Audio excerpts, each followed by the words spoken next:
deducted from the actual sale prices. So I think it's a great deal. You guys should check them out.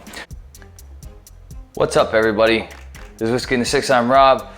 Doing a little Gordon MacPhail rundown here. I have a 22-year-old Glen Scotia.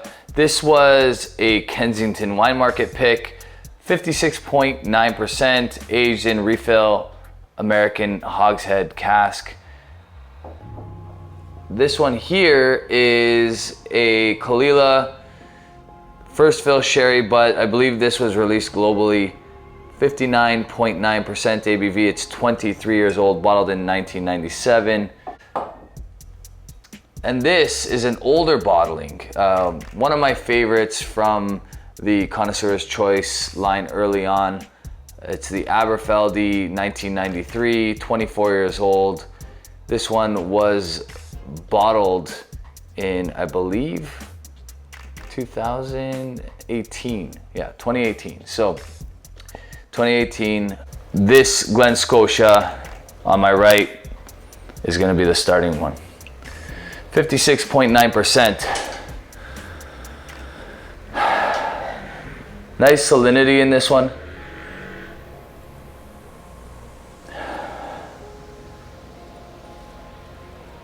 Very, very, very light peat smoke. Refill hogshead, I'm assuming that means it's an refill sherry butt, but it's American hogshead, so it could be, it doesn't say bourbon barrel. These guys are usually pretty good about putting bourbon barrels on the actual label, so I'm gonna say that that might be just like a several times used sherry cask. Wow, beautiful nose. Some coconut, some tropical fruit. Very light, like grassy note on the palate.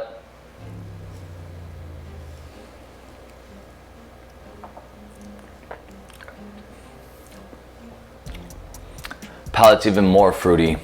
A little bit of pineapple, light coconut, definitely tropical. Really, really nice palate. 56.9% does not drink 56.9% at all. Wow, that's really good.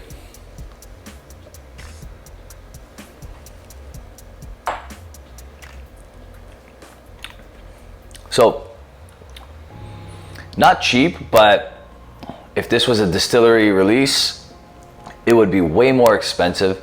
I think this is like, I want to say in the threes, low to mid threes as far as Canadian dollars go. You can still get it at Kensington Wine Market if you are able to. I highly recommend you do so. This is an 88 for me, easily. Could be as high as an 88 and a half. Really, really good whiskey. I think it's just going to get better because although it's been open for about a month now, it's still pretty high in the bottle. So these kind of bottles, especially at cask strength, tend to improve as time goes. 88 and a half. Over here to the Ila, which I said is 23 years old, and it is 59.9% ABV, so a pretty heavy ABV. Good amount of peat on this Ila. First fill sherry and peat, one of my favorite combinations. High ABV on this one. Bottled in 2021, 469 bottles, so not the most impossible bottle to get. Hopefully it's available where you are. I really love that combination of peat and sherry because it gives this kind of motor oil kind of note that I really like. And that sounds off-putting maybe to some, but there's a lot of sweet notes in there as well. Some syrups, some like pure molasses. Something vaguely fruity, but not quite. Maybe a little bit of coffee. on the palate.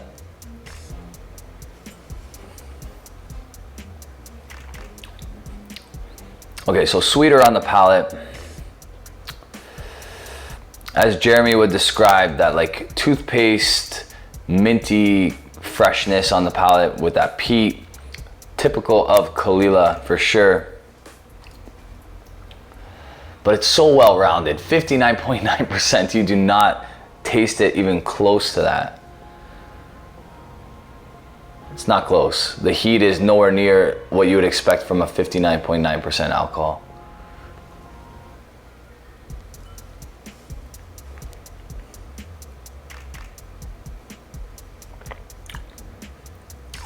Wow. Okay, very different than the Glen Scotia, but equally as good. A good amount of peat. Something really like chocolatey or sweet on the back end. A little fresh too, so that minty, mint chocolate almost kind of note. That's delicious. I will be coming back to this more often. It's already opened up since I've opened these bottles, but this one, honestly, the heat has completely dissipated.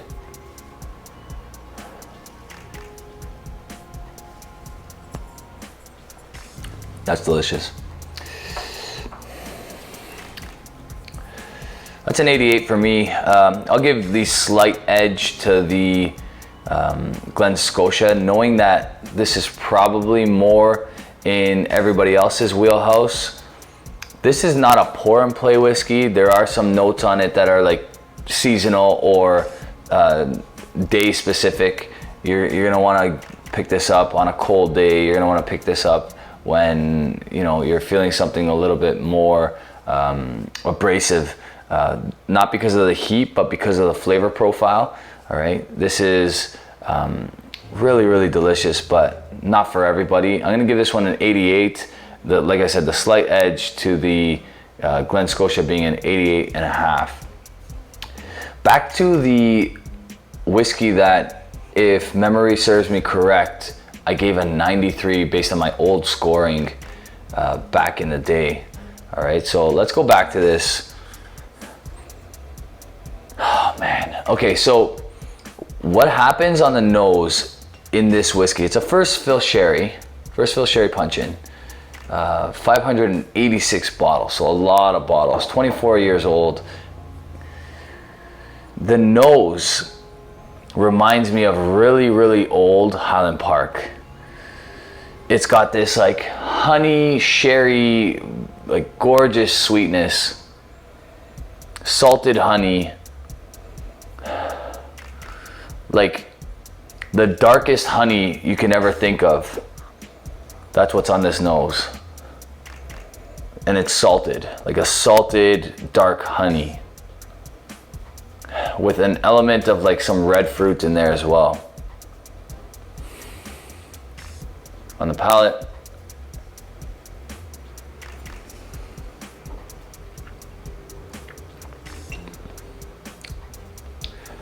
yeah, and it still has that beautiful palate.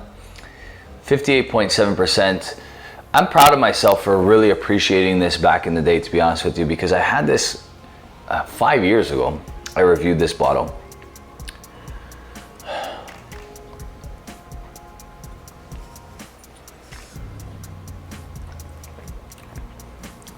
It's like a sweet apple pie note on the finish. Salted honey. It's like a really nice orchard kind of note in there. That's beautiful whiskey. Honestly, that's beautiful whiskey. These are all excellent whiskeys. You do not taste 58.7%, in my opinion. And this really stands up to these other two, considering, this is a heavily peated whiskey and this is a lightly peated whiskey. I would assume that this Aberfeldy is not peated at all. This is a classic, honestly, it really is.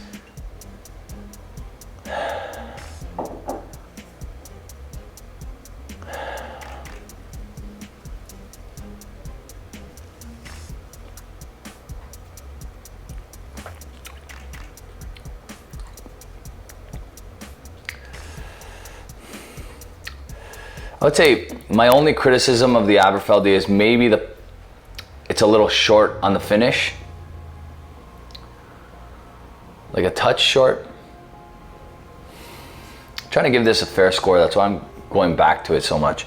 This is a re-review, technically. You can check out the original review in the archives.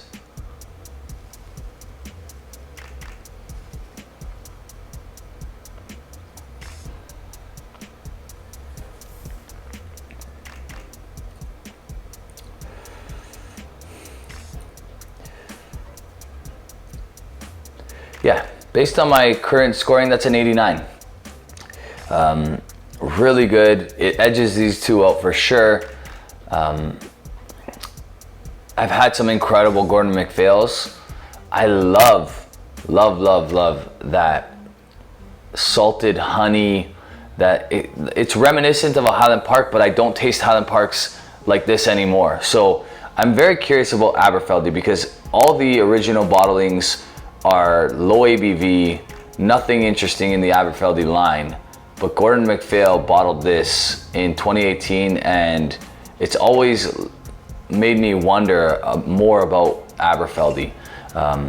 What an incredible whiskey. Like I said, 89. You guys know what that would have been based on my old scoring. My opinion has changed, obviously. I've had a lot of great whiskey over the years. So even though I scored this a 93 back in the day, if I had to use my old scoring, I would probably give this a 91 now. 89 based on my new scoring, and like I said, this is an 88, and this is an 88 and a half, and this one is an 88. Okay, all really good.